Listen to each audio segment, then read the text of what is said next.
नमस्कार दोस्तों, आप सब कैसे हैं? मेरा नाम शेख है। मेरी उम्र 35 साल है और सच कहूँ तो मुझ में कुछ ऐसा है जो लड़कों को मेरी ओर आकर्षित करता है। मेरी कमर पतली है, लेकिन कूल है, थोड़े भरे हुए हैं, जो चलते समय थोड़ा हिलते हैं और मेरी आंखें बड़ी हैं, जो कभी-कभी लोगों को आकर्षित करती हैं।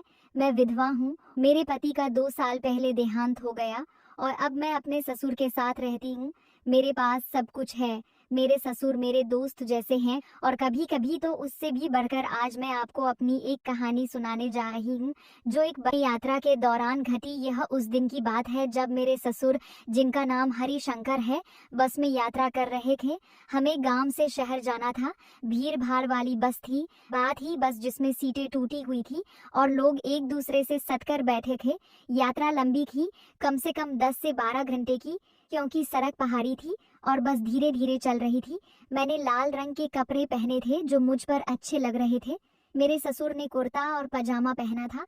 वे हमेशा सादे लेकिन सलीके से रहते हैं। उनकी उम्र तो शायद 55 की ही होगी, लेकिन उनका शरीर अभी भी इतना चुस्त दुरुस्त है जैसे किसी लोहे का बना हो। हम बस स्टॉप पहुंचे और बस में चढ़ गए। सीटें भरी हुई थी, लेकिन हमें 2 सीटें मिल गईं, अगल वाली सीटें जहां 2 लोग साथ बैठ सकते हैं।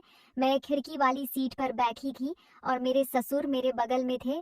बस चल पड़ी और धीरे धीरे रफ्तार पकड़ने लगी। बाहर पहाड़ हरे भरे दिखाई दे रहे थे और हवा ठंडी थी।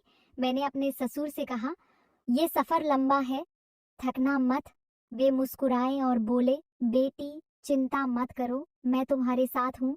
अगर थक जाओ तो मेरे कंधे पर सिर मत रखना। उनकी बात सुनकर मुझे थोड़ा अजीब लगा, लेकिन अच्छा लगा। बस चलती रही और हम बातें करने लगे। मेरे ससुर ने पूछा, तुम्हारी जिंदगी कैसी चल रही है? आजकल घर पर अकेलापन महसूस नहीं होता? मैंने कहा, नहीं ससुर जी, आप तो है ना, लेकिन कभी कभी रातें लंबी लगती है और नींद नहीं आती। उन्होंने कहा, हाँ मुझे भी, लेकिन हम साथ हैं, हम एक दूसरे का सहारा है। अगर कभी जरूरत पड़े तो मुझे बताना, मैं सब संभाल लूंगा। उनके शब्दों में एक गहराई थी, मानो वे मेरी सारी चिंताएं दूर करना चाहते हों। मैं मुस्कुराई और बोली, जी है आपके ससुर जी। अब बस एक ही सहारा बचा है। बस में थोड़ी परेशानी हुई क्योंकि रूट ठीक नहीं था। बस बहुत उछल रही थी और मैं इधर उधर हिल रही थी। एक बार मैं ससुर जी की तरफ झुकी और मेरा माथा उनसे छू गया। उन्होंने कहा, आराम से बैठो बेटी, अगर जरूरत हो तो अपना सिर मेरी गोद में रख लो। मुझे समझ नहीं आया कि वो क्या कह रहे हैं, लेकिन उन्होंने जल्दी से कहा। उनका मतलब मेरे पैरों पर नहीं था। उन्होंने अभी खाना खाया है। मैं थोड़ी घबरा गई, लेकिन मेरे दिल में एक अजीब सी उलझन पैदा हो गई। असल में ससुर जी का मतलब बस आराम से बैठना था। मैं बैठी रही और बस में गर्मी लगने लगी। पसीना आने से मैंने अपनी साड़ी का किनारा थोड़ा ऊपर खींच लिया। ससुर जी ने देखा और बोले, मुझे गर्मी लग रही है, मुझे पंखा चला देना चाहिए। मैंने कहा, बस में पंखा है, लेकिन उन्होंने अपनी कमीज से हवा देना शुरू कर दिया। उनकी हवा मेरे चेहरे और थोड़ी गर्दन पर लग रही थी। मैंने कहा, ससुर जी आपकी हवा बहुत अच्छी है। उन्होंने कहा, हाँ मुझे हवा देना आता है, मुझे थोड़ा आराम दीजिए, बस चलते रहिए। और हम खाना खाने लगे। वे बातें करने लगे। मैं घर से पराठा लाई थी और ससुर जी ने कहा, बेटी मुझे खिलाओ, सफर से मेरे हाथ थक गए हैं। मैंने उनके मुंह में एक पराठा डाला और चबाते हुए उन्होंने कहा, तुम्हारे हाथों का स्वाद वहाँ अलग ही है। फिर बस में अंधेरा होने लगा क्योंकि बत्तियां जल रही थी, लेकिन ससुर जी ने कहा, सीखिए, अगर नींद आए तो सो जाइए, मैं जागता रहूंगा। मैंने कहा, नहीं ससुर जी, मुझे नींद नहीं आ रही है। अपने बारे में कुछ बताइए, बताइए आपके जीवन में क्या क्या हुआ। उन्होंने अपनी जवानी की कहानियां सुनानी शुरू कर दी। कैसे वे गांव में काम करते थे, कैसे उन्होंने मेरी पत्नी का पालन पोषण किया, लेकिन बीच बीच में वे कहते, बेटी बेटी तुम मेरी ही तरह हो, एक दुष्ट आदमी की गरीब औलाद, उस दुष्ट आदमी का सहारा लो। मैंने उनसे कुछ पूछा, कैसा है ससुर जी? उन्होंने कहा, मेरी तरह रोजाना कसरत करो, सुबह उठकर थोड़ी चरखी चलाओ और शाम को थोड़ा वजन उठाओ। लेकिन उनकी बातें सुनकर ऐसा लगा जैसे वे मेरी दुष्टता की बात कर रहे हों, लेकिन असल में वे मेरी एड़ियों की बात कर रहे थे। फिर बस एक चौराहे पर रुकी, लेकिन हम उतरे नहीं, सीट खाली थी। हम बस में ही में बैठे रहे, वहां से कुछ लोग चढ़े, बस भर गई। अब एक आदमी हमारे बगल में खड़ा था, लेकिन ससुर जी ने कहा, बेटी खिड़की की तरफ जाओ, मैं बीच में बैठूंगा ताकि कोई तुम्हारे पास ना आए। उन्हें यहाँ शारीरिक संबंध अच्छा लग रहा था, लेकिन हम थोड़ा ज्यादा करीब थे। सीट छोटी होने के कारण मेरी जांग उनकी जांग से छू रही थी। मैंने कहा, ससुर जी थोड़ी तंग है। उन्होंने कहा, हाँ, लेकिन मैं इसे जल्दी ठीक कर लूंगा। अगर आपको कोई परेशानी हो तो मुझे बता दीजिए, मैं ठीक कर दूंगा। अब रात हो चुकी थी और बस चल रही थी। मैं अपना सिर ससुर जी के कंधे पर रख दिया। उन्होंने कहा, शांत रहो बेटी, मैं हिलूंगा नहीं। उनकी सांसें मेरे बालों को छू रही थी और मेरे दिल में एक अजीब सी अनुभूति हो रही थी। काश पर ऐसा न होता। ससुर जी ऐसे नहीं थे। उन्होंने कहा, शिख, तुम्हें पता है, तुम्हारे ससुर होने के नाते मैं तुम्हारी हर जरूरत पूरी करूंगा, चाहे वह कोई भी जरूरत हो। लेकिन असल में वे दबी आवाज में बात कर रहे थे। मैं कहाँ चली गई? ससुर जी, आप मेरे लिए सब कुछ हैं। मैं अब सुन ही नहीं पा रही थी, ज्यादातर लोग सो रहे थे। ससुर जी ने मेरी तरफ देखा और कहा, बेटी तुम्हारी साड़ी थोड़ी गंदी है, चिंता मत करो।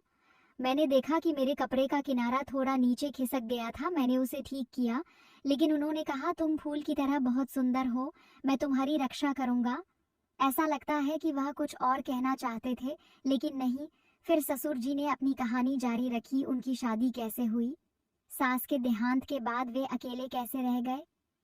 उन्होंने कहा, अब तुम मेरा सहारा हो और मैं तुम्हारी, हम एक दूसरे को पूरा करते हैं। लेकिन असल में इस दुनिया में हमारा कोई परिवार नहीं था। घर में और इस समाज में हम एक दूसरे का सहारा थे, लेकिन अच्छे माता पिता की तरह हम दोनों ही थे। मेरे ससुर जी मुझे अपनी बेटी मानते थे और मैं भी अपने ससुर जी को। फिर समय बीतता गया और मुझे ठंड लगने लगी। मैंने कहा, ससुर जी मुझे ठंड लग रही है। तभी उन्होंने कहा, आओ मेरी कमीज पहन लो, मैं तुम्हें गर्म करूंगा। फिर मैं थोड़ा और पास गई और उनका हाथ मेरे कंधे पर आ गया। तभी उन्होंने कहा, ऐसे ही रहो, मैं तुम्हें गर्म करूंगा। लेकिन असल में वे बस एक दूसरे का मजाक उड़ा रहे थे। हम गांव के रिश्तेदारों के बारे में बातें करते रहे। ससुर जी ने कहा, शिका, क्या तुम कभी पुनर्विवाह के बारे में सोचती हो? मैंने कहा, नहीं ससुर जी, आप ही मेरे लिए सब कुछ है। मैं पुनर्विवाह नहीं करूंगी क्योंकि मुझे किसी पर भरोसा नहीं है। आप ही मेरे लिए सब कुछ है। तभी उन्होंने कहा, हाँ, लेकिन अगर मुझे कोई अच्छा मिल गया तो मैं तुम्हारे पास चला जाऊंगा। और तभी अचानक मुझे झटका लगा और मैं ससुर जी की गोद में गिर गया। उन्होंने मुझे पकड़ लिया, उनकी बाह मेरी कमर पर थी। उन्होंने कहा, संभल बेटी, मैंने तुम्हें पकड़ लिया। फिर वे नाराज होकर बोले, माफ करना अगर मुझसे कोई गलती हो गई हो। मैंने कहा, नहीं, मैं नहीं कर सकती। आपका इतना दयालु होना बहुत अच्छा लगा। लेकिन हम फिर से बातें करने लगे। ससुर जी ने मुझे अपने जीवन की एक कहानी सुनाई कि कैसे उनकी मुलाकात एक लड़की से हुई थी, लेकिन उनकी शादी नहीं हुई। उन्होंने कहा, जीवन में कुछ चीजें ऐसी होती हैं जो पूरी नहीं होती, लेकिन अब सब ठीक है। तब मैंने कहा, पापा जी मुझे बहुत नींद आ रही है, आप सो जाइए। पापा जी ने कहा, जी बेटी, चिंता मत करो, सो जाओ, है मैं सब संभाल लूंगा। तब मैं सो गई और पापाजी चलते रहे। मुझे पापाजी का प्यार बहुत अच्छा लगा। फिर अंधेरा होने लगा, बस अभी भी चल रही थी। मैंने ससुर जी से पूछा, ससुर जी, आपकी रात अच्छी गुजरी? उन्होंने कहा, जी तुम जल्दी मेरे साथ सो गई, तुम मेरे लिए खास हो। फिर हमने नाश्ता करना शुरू किया। बस में ससुर जी ने कहा, बेटी मुझे फिर से खिला दो। मैंने उसे खिलाया।